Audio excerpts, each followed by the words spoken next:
Macalla. Táim chun scéalta beag a deasa dinsintíomh, agus tása gom go dá nó siad libh nuair a chluisigh sé bhíad. Fadó, cheapach na daoine a chluiseach na scéalta so, go raibh ar fíor. Ach is beag den a chreidean inis go bhfuil seoga ann an éachair, a go bháin na páistí. Tása gom ná féitidí sa bheith ann, ach mar sin féin is malín go mór na scéalta a chluas. Éiste gélum inis. Bhí sí chalín beag ann gur banimdí Macalla, agus bhíoh sí a gcónaí go maireach sonna, ach foréir bhí éon droch ré amháinintí, anammarcha cainte bheithice. Cafor pinos ag an dagart Macalla, mar jouler an gaint sin go léir. Sa dúnó, ban rion mhór a bhí ann. Bíonn sí a gcónaí ag caint is ag caint agus gan cíal ná éfacht lé. Chléis sí cúthaí Macalla agus síse lé, tá tú tar éis an irid san úsáide dhéanamh de cho, go gahamé suaimhnas beag a thuairt dó. As sohamach, ní bhegar de chumas ach focail nó gó de dhearra gachrod a chluise tú a rá. Tháinig gá thúil mhóra do Macalla agus síse a rá.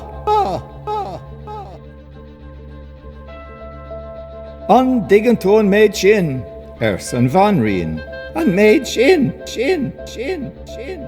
Sa Macalla dá freigart. Do ri Macalla fé na cuile, agus bhíoh sí ag súgra ann gan duine na teanta. Héic sí bhalach chúl na grán, agus in áit na eile nuair a chiaach sí aine, mar nar a bhéidir lé ach focail nó gó de dhearra gachrod a chluiseach sí a rá. Láháin chunig sí bócail deas dathúil go raibh báige, agus é a cathbh saidas. Bhí sé a féchan chomh sonas sásta son, gur ghráig sí thar gach ile rinne dar bhuail riomh lé. Thuaireadh sí éon ní ar bheithas úgar leis. Ach, is amhlaigh a chuaigh sí bhalachúig, mar níor bhil is a bheithige ná féiteach sí caint dhéanamh ar nós gach duine eile. Bhíoh sí a fara ar ó chúl crín nuair a chathach sé saiad as a bhaile, agus a siúil tríd an gcuildó. Bhíoh sí a teacht taobh hiirde in an istó. Bhí sé chuirde mar sin ar feadh tambal, ach bhean lé chuoinnig sé a chairde a bhína ochar ar maidin. Níor a bhisaige carádar imithe. Thosa sé a gléachartha. Cáil sibh seisin in áard a chin is a gotha. Nach a bhí an túna nuair a chola sé go bíon in aice leis a rá, bhfuil sibh. De scart sé amach a ríis. Cé tá an son? Agus nuair a freigrog, an son. Ní éiteach sé dhéanamh amach an éachair, a gcuí gur lééis sé go háard.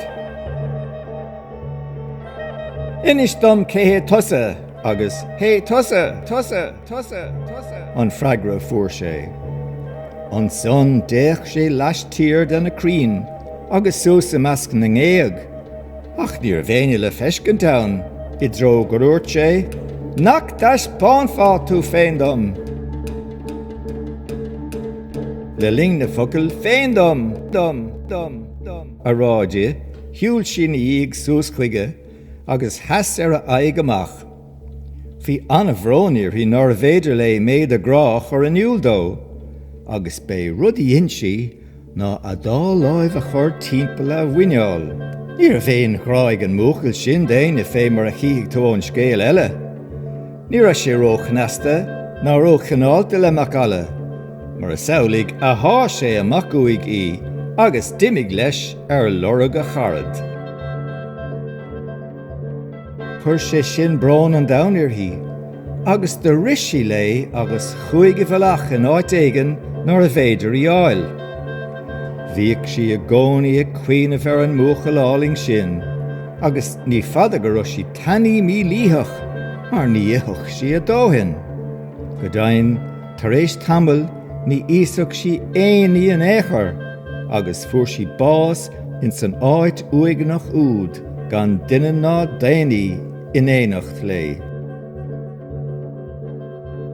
Chuig si a daíocht chomór son, nar a fácha dá corp ach a go.